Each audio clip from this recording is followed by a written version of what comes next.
Mayor, John Lee. Welcome to the show, man. Yeah, thanks for having me again. How's everything going? Good. Kind of crazy, but fun. Been around for 14 years. You kind of knew what the job, required. Yeah. Then you get in there and you're like, oh, it's a little different. Was it different when you campaigned as a city council versus a mayor? Oh, boy. Knocking on the doors and all this. The amount of people you have to talk to. Okay. Yeah, for sure. I ran in Ward 1, so the door knocking campaign was a lot easier. It wasn't nearly as broad and wide. And back then when I campaigned in 2011, there was a lot of, I don't know, but I'm going to figure it out. And when people ask me questions, I was like, I'll get back to you on that. That didn't happen a lot. A couple times where people would ask me questions. I don't remember. Oh, there was one about, oh, God, I remember the house. It was over by Hy-Vee. I can't remember exactly the situation, though. But I remember I had to look up a question and get back to him. I can tell you the house, but I can't remember the question he came up with. And I had to drive back the next day. So I think one time someone asked me a question I wasn't sure the answer to. But other than that, I felt pretty confident. So, I think right now the biggest thing was just the amount of emails and communication. You're going to be busy. Yeah. But it's not until you're in somewhere you're like, oh, okay. It's that much. And you cannot ignore an email. You shouldn't, but I have learned this. Sometimes people are venting and they yell at you for a paragraph or two, but there's no questions in there. Oh, so I don't know what they're asking. So sometimes I don't respond. And when they say, I never got a response, and I say, you never asked a question. I listened, but I didn't know what you wanted from me. How many emails on average a day do you get now? Well, right now we're going through the rezoning here south of town, so it's a handful. There are some days where I'll get just 1 to 3 from citizens. I'll probably get 4 to 5 with staff maybe, and then I get 50 that is just like spam stuff that you kind of just look at the headlines and delete. Actually, I don't delete anything. It's just I got a folder with like 12,000 unread. It's crazy because I don't delete them just because it's. It's public record. It just stays there. I try not to delete it. Oh, the mayor is the same thing too? The stuff is a public record? Oh, everything's a public record, yeah. Oh, wow. What about like the notes you write on your That's not notepad? public record, okay. no. Okay. Those but anything comes to the Messenger City email? Yeah. Oh, wow. Yep. Talk to me about, I think it's a very interesting idea, but I don't know how it's going to work or what's the plan look like. What do you call it? Is it electronic garbage? What do those trash pickup? Our new garbage pickup that's coming in July. So that's something we've been looking. Actually, it probably goes back to Erick Bookmeyer, probably about 10 years ago. We did a huge study on trying to save citizens money via garbage pickup, waste pickup, a long time ago, and then it got kind of put on the back burner, And then a couple of years ago, Brent Hinson and kind of looked at some cities, and then we talked about it as a city council to make it a priority to look into. So we investigated and found out in the long run, this will save the city a bunch of money up front. It's so many times, the initial trucks, the initial garbage cans that go out, there will be money up front. But in the long run, we do think it'll save citizens money. There'll be less city workers because one guy's going to drive a truck instead of 2. The biggest thing probably is healthcare, or meaning not healthcare, but possible workman's comp. Those guys jumping on and off that truck, you risk every single day getting hit by a car, a back tweak, a shoulder, a knee, an ankle. So we went back over the last 3 or 4 years to look at workman comp's claims. Obviously, we can't talk about that, but there are enough where you start looking at it saying, we don't have a big one, but take one big one. And all of a sudden, we're in trouble. So this saves a lot of potential health care. And then the citizens, you got 3 different choices. And the biggest thing we heard from a lot of people, they wanted it's called single stream recycling, where we have one big 96-gallon tub and every 2 weeks we'll pick it up. But you can pretty much put anything you want in there that's recyclable and just throw it in, and you don't have to wrap your boxes up, separate the cardboard. You don't have to bund, Oh, so you just dump everything in dump one? it all in there, and it'll all be dumped in, and then it'll go to the recycling bin or center, and they'll dump it out on a conveyor belt, and they'll separate it all out. Oh, wow. Well, I can't wait to see that. Because I was trying to kind of wrap my mind around it. It's like, how is this going to work? Yep. So there are going to be people keep saying, what if, what about that? And, this is becoming more and more common across the country. And so we're probably not going to see a problem that is uniquely us. And so when there's a problem, we'll find a city that's dealt with it. But I think it's been really, positively received. A lot of people nervous and we actually listened to the people and changed, originally it was this 196 gallon drum. And now you can do the 96 recycling or 64, so you have a choice there. Yeah. Why did you want to run for mayor, man? You've been in the city council for 12 years? 14. 14 years? 14 years. When I first got in 2011, I joked with everybody, I was going to do 2 terms.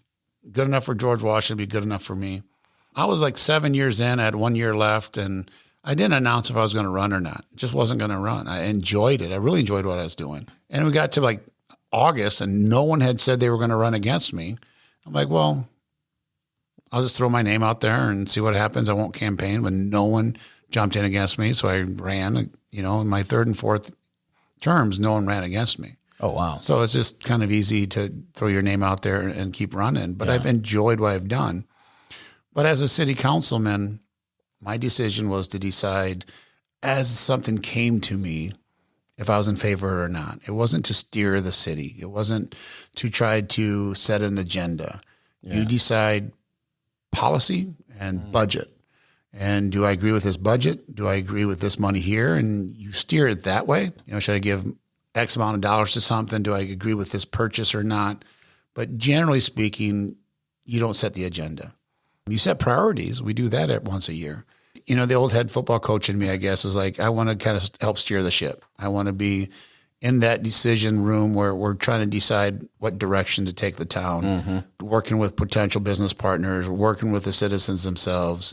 I get to speak to, the Rotaries and the Kiwanis groups and try to speak for the town a little bit and the direction we can take it as a town. I think that became more of a priority to me than what I was doing. The data center. Explain what it is and explain what it is. And I'm going to have. All right. A general data center are huge buildings for the most part. They're different sizes and everything. But think of them as this huge, like computers. Yeah. Okay. You and I have, well, now we have laptops, but used to be, we all had a little desktop well, think of that, but 6 million square feet. Every single company now, they save every piece of data they can get. They record how long you look at a picture. Mm-hmm. They record everything. Well, that has to be saved somewhere. So they're saved in data centers. And now we're getting to the point where everybody's taking pictures. Everybody's taking videos. They got to be saved somewhere. Yeah. So that's what they're at. So right now, across this country, basically the number one expansion in industry is data centers, and they are going everywhere. They're, every state is getting them, all the way from Texas all the way up to northern Minnesota. People are like, are they big city, little city? Where are they going?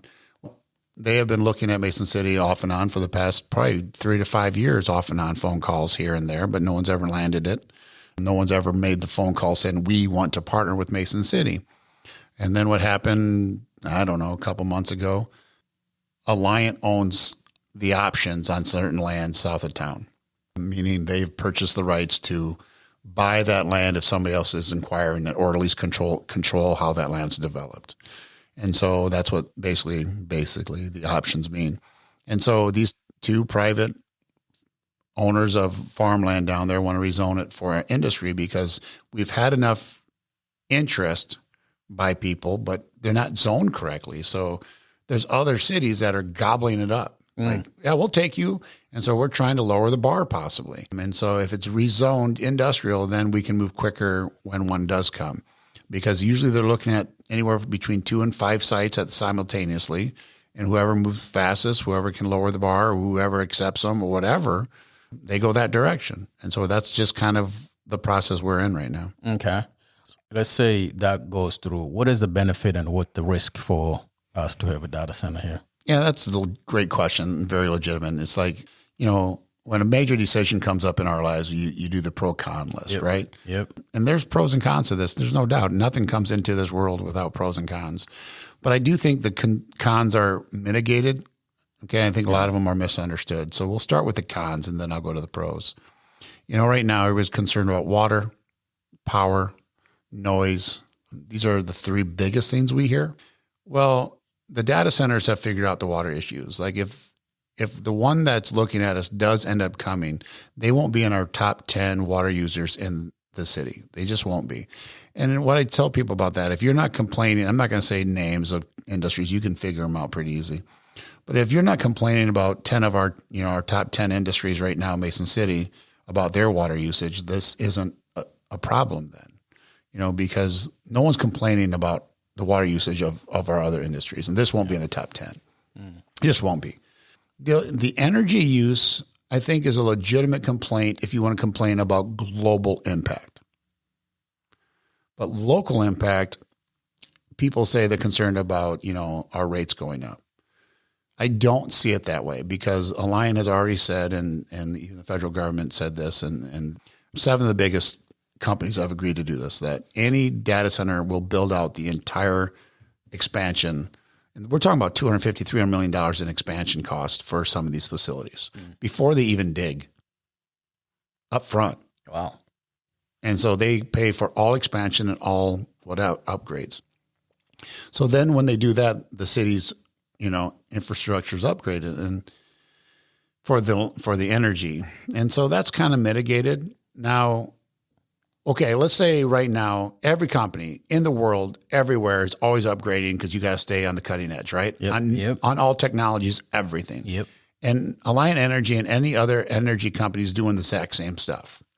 And then they have their costs for labor, for healthcare, everything goes up. So when they have to raise their cost, they came to Mason City, 27,000 residents and businesses, and say, you all have to pay per kilowatt hour what you use to cover our cost. That's how rates go up.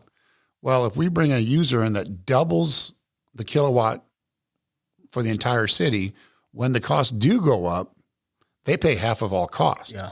So our rates will go up at a slower rate than without this data center. So when they say rates have gone up, it is true in some cities they have gone up because it used to be they raised everybody's expense to pay for these data centers to go in. That's not the case anymore. The noise, I've visited, Paul Adams has visited, Jeff Hines has visited, Tim Latham has visited. We don't hear a bunch of noise. It's hard to hear any from a couple of them. The Altoona one, the Facebook Center, there's hardly any noise, or I would say there's actually no noise. So the people complaining that the noise is coming out from the data center. And basically what you get is huge fans, trying to keep everything cool because they do create a lot of power and a lot of heat. So they got to keep everything cool so that things don't melt down, so to speak, figuratively melt down. Okay. And so you have a lot of humming. The one I heard was in West Des Moines. There was some humming. I was by the fence. Across the street, there was actually gated community. And up on a hill was a couple other homes and gated community in these other homes. So I went and knocked on their homes and talked to a couple of people, and they actually said they're great neighbors. And I said, how about the noise? They're like, we don't hear the noise up here at all. And if they do, it's in the background. And he said, they are great neighbors because they got to be very clean. They have high security. Security is constant around these things. Mm-hmm. And he goes, they're actually better than any neighbors. Or like if you built all that out to homes, we'd have a lot more traffic, a lot more noise. So there are concerns, but I think the biggest concerns are global issues, not local. Okay. The benefits of this is great. If we're going to truly out pros and cons this, it'll be anywhere between a 3 and a 10-year build out. And most likely will be between more like closer to 10. Okay. And so we'll have construction jobs. I talked to different union guys who have worked on different sites across the state of Iowa, and they said depends upon what's being built, it'll be between 600 and 2,500 construction jobs on site per day. Well, those construction guys are going to need places to rent, hotels, food, gas station. They may get haircuts. Mm-hmm. They will go to their local, bars and restaurants. Yeah. Some of them will move their families here because there'll be husbands and wives that just decided we don't want you to commute for 5 years once a week. Yeah. So some of them will move their families here, not a high percent. They won't give me a percentage because I said, what is that percentage? They said probably not a ton, 8 or 10% of them, but to a city that's losing population, That matters. Yeah, that's important. Yeah. And so then these places come with, I don't know, you really can struggle with this. And we won't know this until they actually said we're coming. But anywhere between 80 and 300 permanent jobs. But these jobs come at $150,000 to $200,000 jobs. Oh, wow. And for the most part, we don't have those people trained here. So they're going to have to bring people in, which again, we're a struggling community with a dying population, dwindling, maybe not dying, but dwindling. Yeah.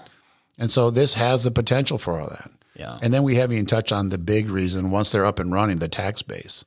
The tax base almost doubles our tax base right now. The city right now collect about $21 million this year in property taxes. The assessor said, if you look at the schematic that's out there and you snapped your finger and they assessed it today, what would it be worth? They would pay about $47 million in property taxes this year. Now that's before you divide that up between the school, the county, and us, and Nganyange. But our cut from that is about $19 million. So we almost double the amount of property taxes we get with that one expansion. So like today, I got a letter today from a lady who says, please don't raise my property taxes. Great letter. Understood every word she said. But then at the end, she says, also, please don't bring that data center. Oh. That data center can save us from raising taxes for potential years. So there are some great benefits now, but at the same time, there is no data center. Yeah. They haven't called. They haven't called and said, we want to go into Mason City. Yeah. Yeah. So would it be a potential of, let's say these guys comes in, they set up the shop here.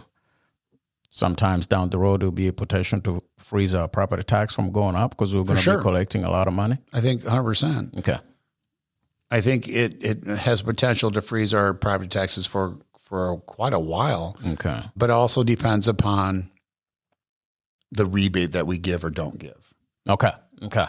That's probably the biggest depending. And some people are like, well, we shouldn't give any. Don't give any.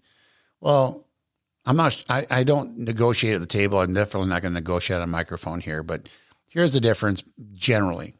Sometimes you give 50% rebate over time. And if they do that, they'll give you a bunch of money up front for us to do our priorities. If you say, we'll give you 0%, they're like, that's fine, but we're not going to give any money up front. Like you'll get your money, but it's going to, as we develop, then you'll get your money. And so you kind of try to figure out what is best for Mason City. And right now, because our taxes are going up, because we have some issues, obviously, we might want to give a rebate to get some cash up front. Yeah. But then the other thing, all these communities, people, they usually have what is called a community betterment fund. And they might give $500,000 to a couple $1 million a year just to the city. So you do what you think you need to do on top of their property taxes, whatever your priorities are. Like the West Des Moines mayor just said probably about 3 or 4 weeks ago, he said, any towns that reject their data centers, send them to us. We'll take them all. Oh, wow. Because they're great community partners and they pay a lot in taxes and they are for the most part, very good partners from what I've said. Now there's bad seeds everywhere, right? So our job would be to do the best we could with whoever who comes and calls, and then we can do our homework. But we can't do our homework until somebody actually calls. Yeah. I guess we'll wait to see what happened there. To be continued. Another thing has been going on for a couple of years, and I don't know if it's fair to ask you to break that down. Lack of a better term, the bridge to nowhere. There has been lot of complaints and a lot of support and everything in between. Oh, yeah. What is going on there? What has been the struggle? And it seems like things are moving now. For sure. I mean, there's a hotel being built around it, and it's not technically connected yet because there ain't, it's not quite there, but the elevator shaft is right next to it, and now they're laying their ironworks, and that should be connected probably officially in the next, I don't know, month or two, month and a half. But really, this goes back to 2017, I believe it was, where we had a vision with the state of Iowa, and the state of Iowa liked the city's vision, and they gave us permission to go ahead with it and get some grant dollars. Yeah. And it was if I remember, 5 different things that were part of this vision. One was an ice arena in an old mall. Check. Yep. Right? Yep. We were going to do a music pavilion on the north end. Check. We've done that. And the next one was Skywalk, Hotel, and Convention Center. Okay. Well, about 3 years ago, we really thought we had a hotel coming. And we had two different contractors. One was Schneider Construction, one was Henkel. And they both were going to work on the exact same spot. And that's a tight spot as it is for one company. So we decided, you know what? A private company is going to build a hotel. The city's responsible for building the Skywalk. Yeah. So we'll hire our company to build it, and then the hotel will be built. And that way, neither one has to be built at the same time. Well, we built ours, and then the hotel fell apart. Do we look bad for doing it? Probably. Do I like the situation that came through? No, I hated what happened. I wish the hotel would have gone through, but the vision was correct. So we stuck with it, and we kept fighting for a hotel, and we finally got one. And now the funny thing is, not funny, but just good coincidence. You know, when we looked at that build, that Skywalk would have cost us about almost 100% more, about 75 to 80% more building it right now than we did 3 years ago, because in the last 3 years, construction costs have just crazy. So we kind of got lucky, but it's not a process we chose. Yeah. Lucky by accident. Yeah, 100%. But it's still the right vision. I think when all things are said and done and the hotel's up and running, we finally get the convention center up and running. The hotel's attached to Music Man Square. It's a really good vision for Mason City, and I think it'll work out. What breaks your hearts the most about Mason City, and what gives you the most hope? I think what breaks my heart the most is the so many people in Mason City don't realize what a great community they live in. That truly is probably what breaks my heart. I love this town like so many other people, and so many people like yourself that really are transient. They came in. They're not born here, and maybe not transient. A transplant is the word I want. So many people who moved to Mason City have championed it, have fought for it, because they see how great this is. And so many of our own people see everything wrong with it. And they don't sit back and look at, okay, we can talk about our architecture. Like, we are known worldwide for Prairie School design. Okay. Meredith Wilson and the Music Man and the Unsinkable Molly Brown, and he has his Christmas music. Like, that's crazy that we have those two things. Then you get into Bill Baird. Okay. Probably second or third greatest puppeteer in world history from Mason City. You got Carrie Chapman Catt, Frank Lloyd, right? You have Joel Lillard. There are some. I mentioned Eddie Anderson. Most people don't know who he is, but he was the head football coach at Iowa when Niles Kinnick won the Heisman Trophy, and the stadium got named after Niles Kinnick. Well, the head coach was a Mason City kid. Oh, wow. At the time. Yeah. He went on and played football in college at Notre Dame, and then he came and he, ended up being the head coach at the Iowa Hawkeyes.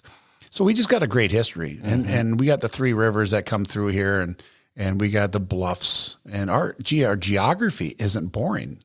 It's beautiful. And so we really have a great city here. I think what pains, we have things that we can work on for sure. I'm not, absolutely toxic positivity. I'm not one of those guys that rah everything, but that's what probably breaks my heart. But I think the thing that makes me excited is working with this town on that problem, that really highlight what we have here, and to show people and to showcase us and to grow this town. Mason City has been on the edge of growing for 150 years. We exploded from 1870 to about 1920s. 1920s, we kind of plateaued. Then we hit the Great Depression. We went through some really hard times like every other city. We kind of made a comeback in the 50s, but then by the 60s, we've been slowly deteriorating since 1970 census-wise. We've gone from 33,000 down to about 26,700 or somewhere in there. So, but I think we can pivot it. We need a lot of people to work, a lot of people to do things, but I think we can get it done, and that's what drives me, I think. Oh, good. What does community mean to you when you hear that word community? Sense of responsibility. Ooh. Shared responsibility. I like like that. That, this is who we are and what we are, and we are responsible to one another. We spend way too much time in this country defending our rights. I know it's a weird thing for a government teacher to say, but when all we talk about is rights, what you do is put yourself first. But I have the right. This is my property. I can do with what I want. You have a responsibility to the other 20 people that live around you. That's true. And you have a responsibility to live in this town or any town you live in. And so sense of shared responsibility and how do you move it forward? And do you give to the community more than you take? You got to deposit more than what you withdraw. Amen. That's the only way to grow grow your account. How do you encourage people to do that? Constantly talking about it. Okay. And start with a low end. I mean, it's as simple as when it opens, go to the farmer's market and spend $5. You know what? Go to the farmer's market. Yeah, just walk around. Yeah. It feels bigger. And then people feel the energy and like, we have something here. More vendors show up. And so it literally is that simple. Just get involved. Get involved. And getting involved is showing up and you don't have to spend your money. Yeah. You might spend, $3 on a cookie, a couple onions, tomatoes, whatever. There's art stuff down there. We're going to open up a movie theater come May. At the mall. Yeah. Oh, is it coming in May? Yeah. Wow. We're open by May. Okay. So go check out a movie once a month, every 3 months. Go walk around the mall. Yeah. Go clean up a little bit of trash. Even you don't have to have it organized. No, I mean, just pick up something in your neighborhood. Right. Yeah, it doesn't have to be. Yeah, you don't got to go to Central Park to do it. Just do it in your neighborhood. There are so many low-hanging fruits, and that's how you get started. And I heard a guy talk about this on one of the TED Talks. Can't remember his name. And he discovered if you really and we have an anxiety, depression problem in this country for sure. But he goes, I have never felt depressed when I helped somebody out. That's true. That's very true. And when you start feeling a little anxious, a little depressed, or a little woe is me, that means your focus is on you, and there's some truth to that. Yeah. But if you get up and go, grab a friend, how do you get involved? You'll be better. And so I think that's just what it takes. And it takes a lot of people like you and me and I've talked to Kiwanis, I've talked to Rotary, any group that'll have me. And my message is always, love where you live, get involved, bring a friend. Mm-hmm. And in this town, we are lucky to live in this town. Yeah. Bring your kids too. I always say that because sometimes I'll take my boy out on Saturday morning, just walk around our neighborhood, just pick up trash. Oh, for sure. Yeah, and I tell what him, a great habit for life. Yeah, I tell him it's like nobody's going to care more about your neighborhood than you do. What do you think we as the Mason City people have in common in your mind? What some of the things you think we do have in common? Or what is our shared value, maybe? Oh, wow, that's a heavy one. That's a great question. I'm not sure if I've ever sat back and thought of that one. Yeah. What is our shared value? I always give Meredith Wilson a little bit of credit. I quote him all the time on one line because this is true. You're talking about river citizens, but we can stand touching noses for a week at a time and never see eye to eye. And it's the I Was Stubborn song. We are stubborn people. There's nothing wrong with being stubborn. There's nothing wrong with being critical. As long as you realize stubborn and critical shouldn't be the goal. Let me be critical. Let me ask the right questions. Mm-hmm. Once I get educated, let's reevaluate. But a lot of times we're attaching our identity to our original position, and that gets problematic. So nothing wrong, because also in that same song, he says, but we'll give it, the shirt off our back if our crop should happen to die. Mm. Let's focus on that one more. Yeah. What can we do for each other? But what is our shared value in Mason City? At one point, it was very much blue collar, hard work, Iowa values, which is basically hard work, nose to the grind. So that's a good question. I don't know if I have a good answer for that. Mm. You got advice for me? No, because I'm always thinking from this angle. Is it possible for community to thrive if we don't have shared value? You know what I mean? Well, to a certain extent, you got to be heading in the same direction. Yes. Value may be different than goal.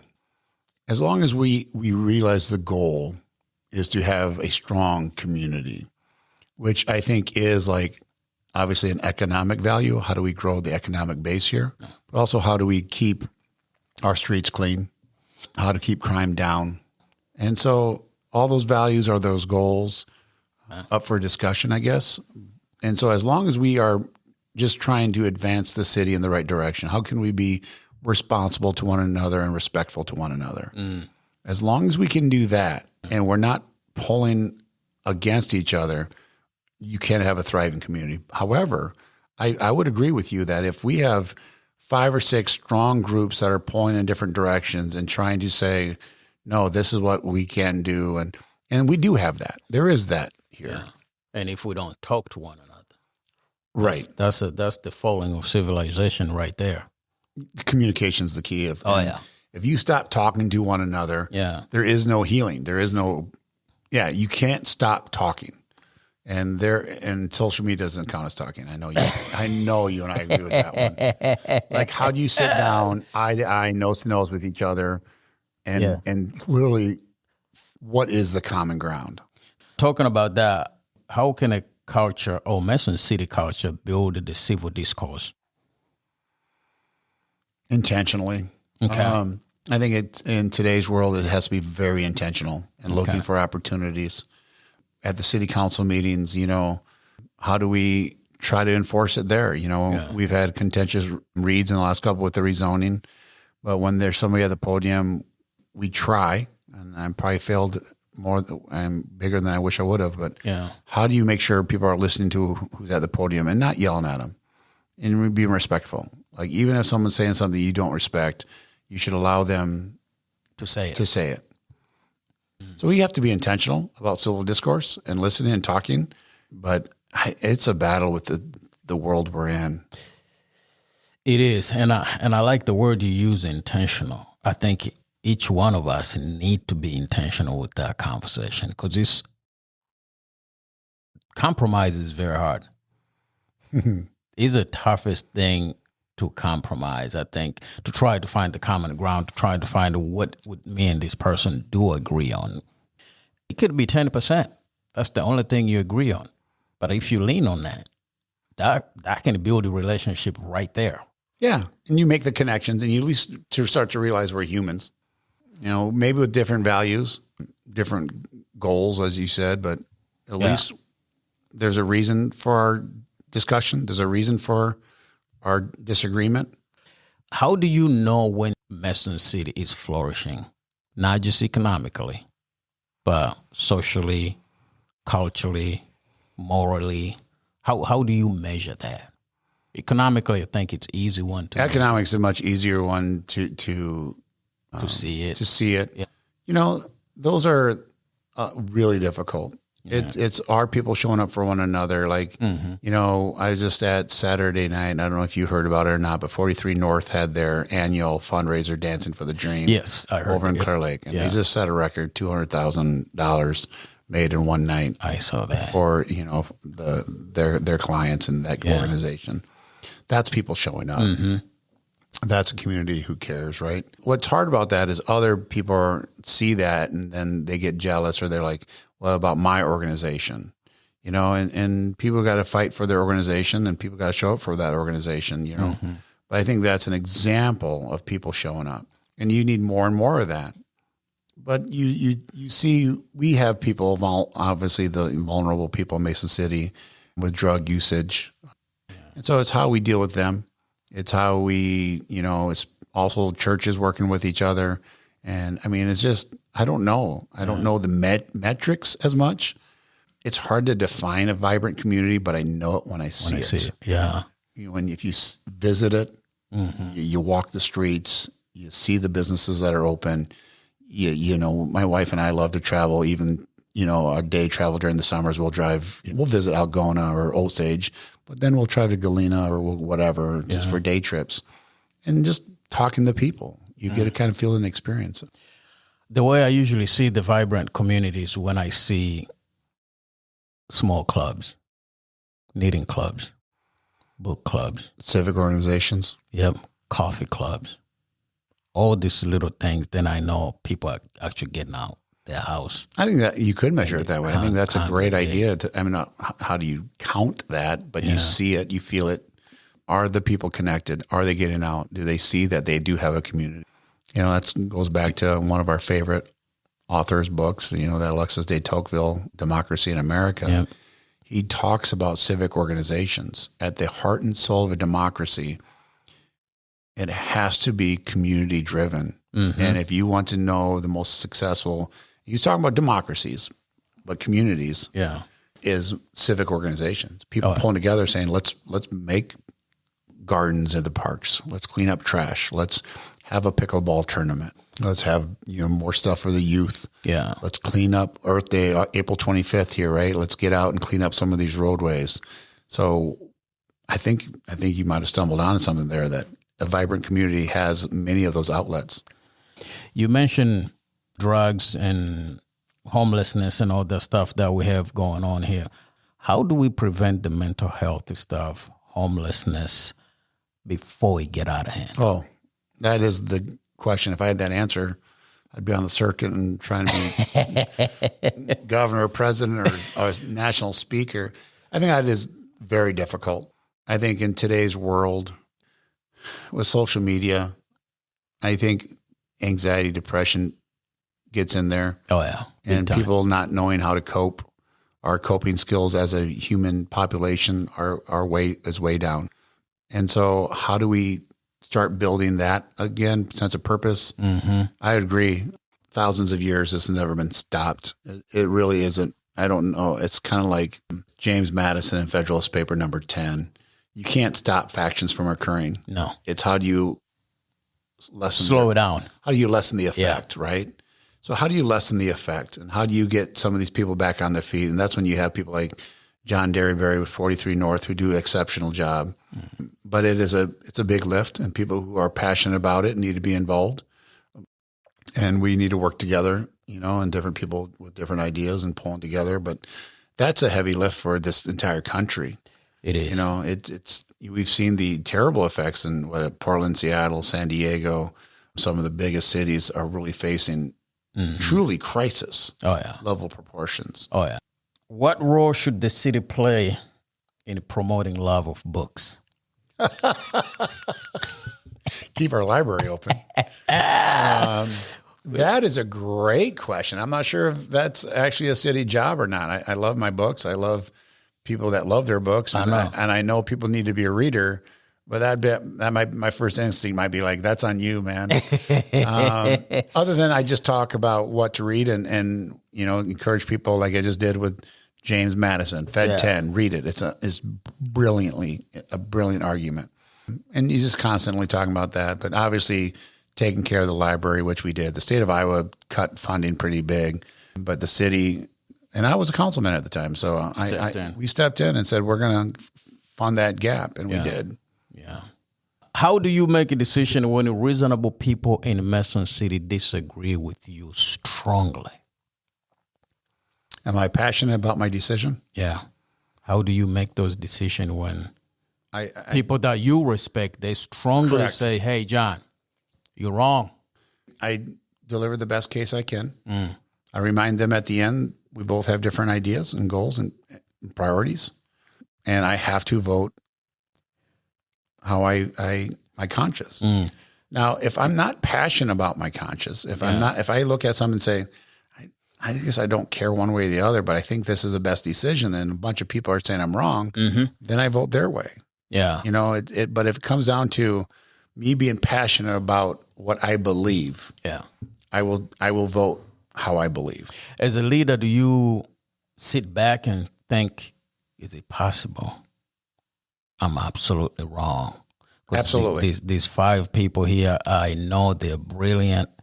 They're good in making decisions, and they say I'm going the wrong way.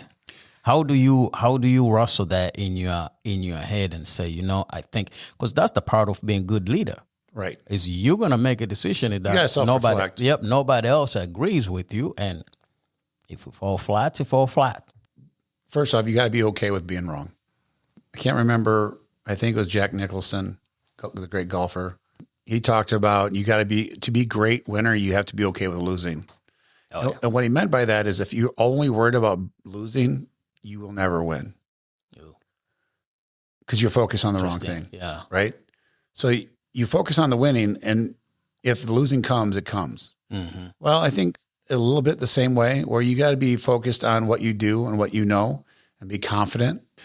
I do second guess. I'm always trying to learn. Mm-hmm. Even when I'm locked in on something, I'm still learning. I'm looking for that moment where, didn't know this. Yeah. That just changed what I thought. Mm. So I got to be willing to be wrong.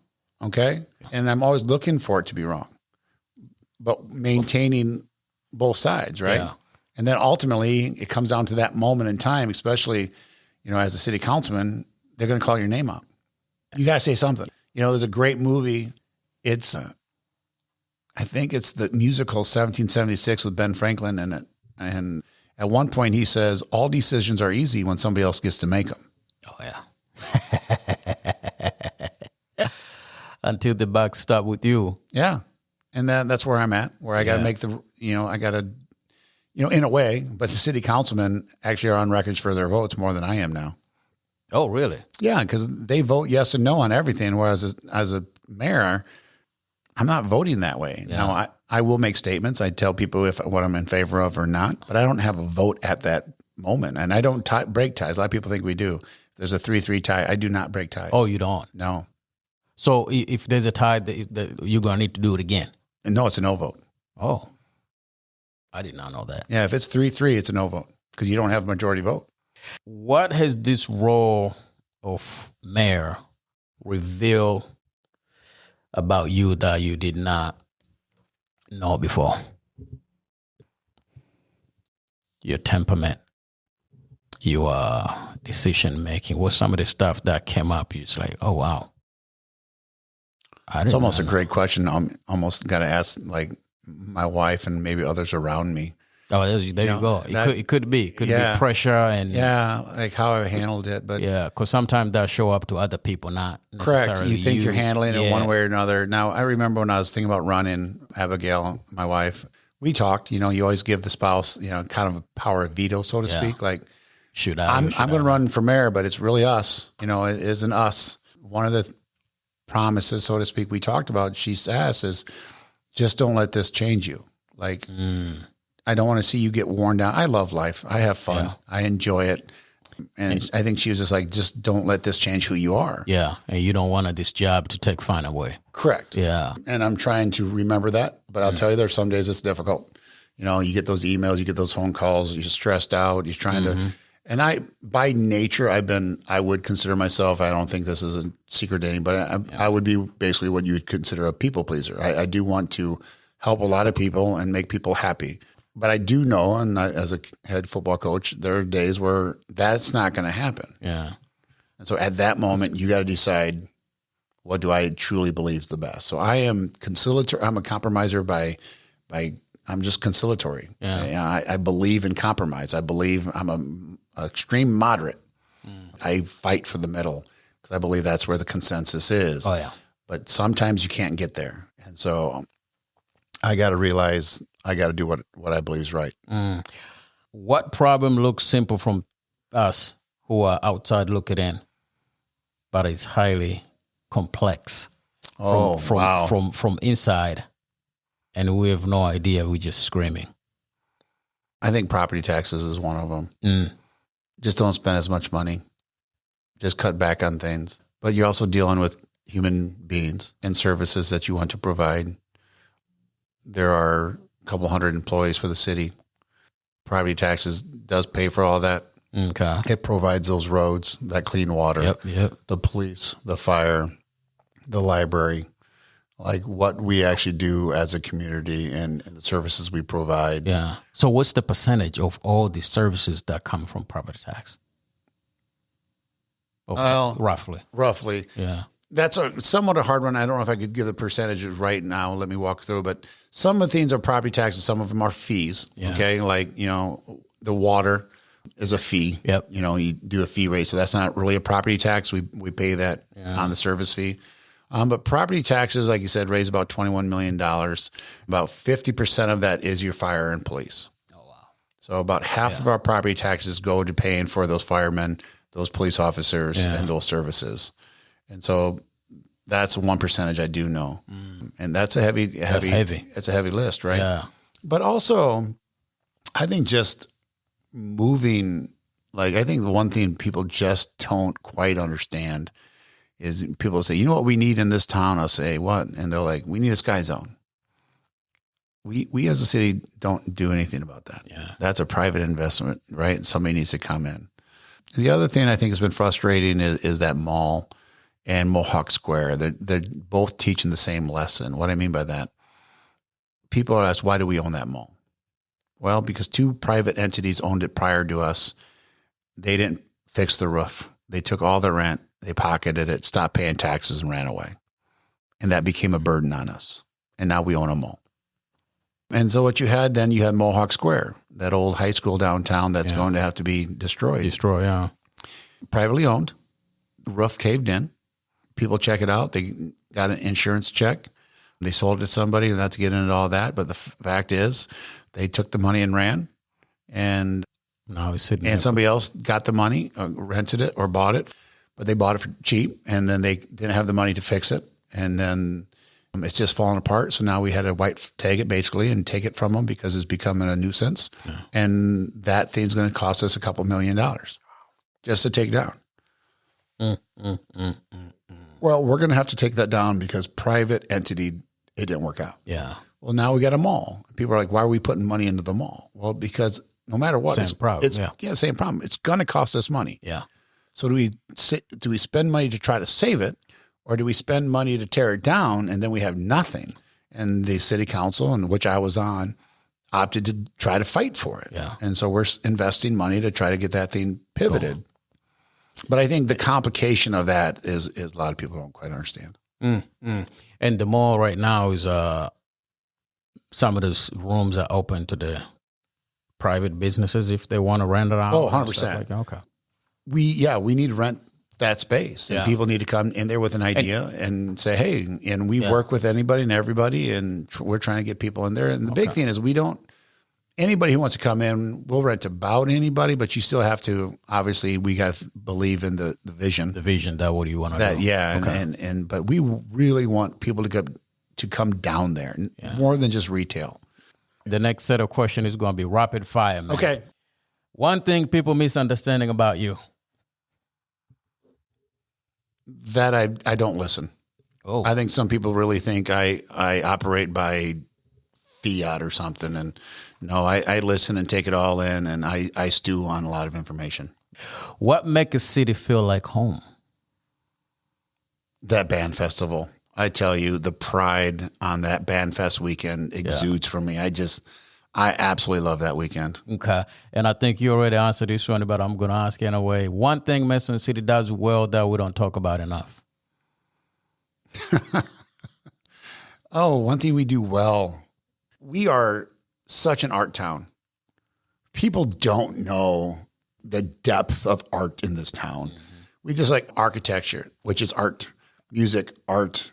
You know, we have the sculptures on parade. We have the art on the buildings, the Amazing Man walkway. I mean, like, we just are such a fantastic art community.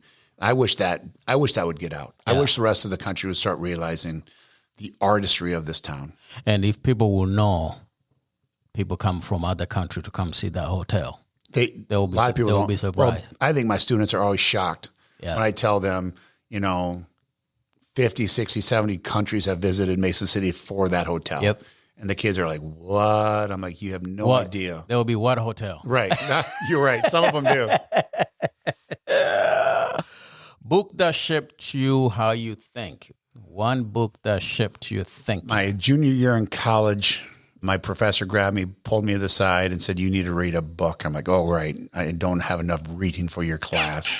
He said, I said something in class. I never can remember what I said, but I said something that triggered it. Yeah. He says, you need to read the book, What to Say When You Talk to Yourself by Shad Helmstetter.